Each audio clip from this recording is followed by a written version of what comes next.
Exit pole নাকি ঝোল? কারণ এরকম এক্সিট পোল যে কেউ করতে পারে। অমিত শাহ যা বলে দেবে বিজেপির পাশে সেটা বসিয়ে দিতে হবে, তারপর যা থাকবে সেটা একটু বেশি করে টিএমসিকে দেখিয়ে দিতে হবে, বাকিটা ভাগাভাগি করে বসিয়ে দিলেই হয়ে গেল এক্সিট পোল।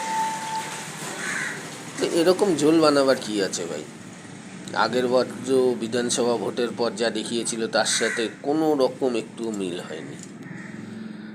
আসল কথা হচ্ছে এবছর তো আরোই মিল হওয়ার কথা নয়, কারণ প্রথমত যে পরিমাণ ভোট পড়েছে তাতে প্রেডিকশানের কোনো জায়গা নেই।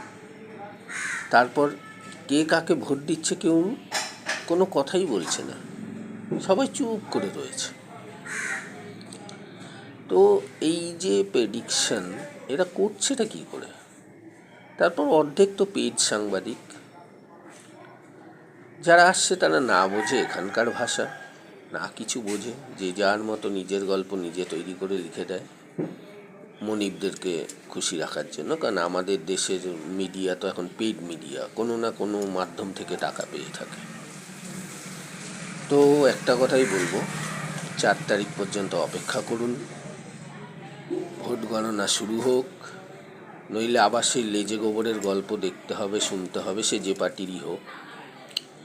তো অপেক্ষা করুন, জনগণ যে তার মতামত দিয়েছে সেটা কীরকম দিয়েছে সেটা সেখানেই বোঝা যাবে, এদের প্রেডিকশনের দ্বারা কিছুই বোঝা যায় না।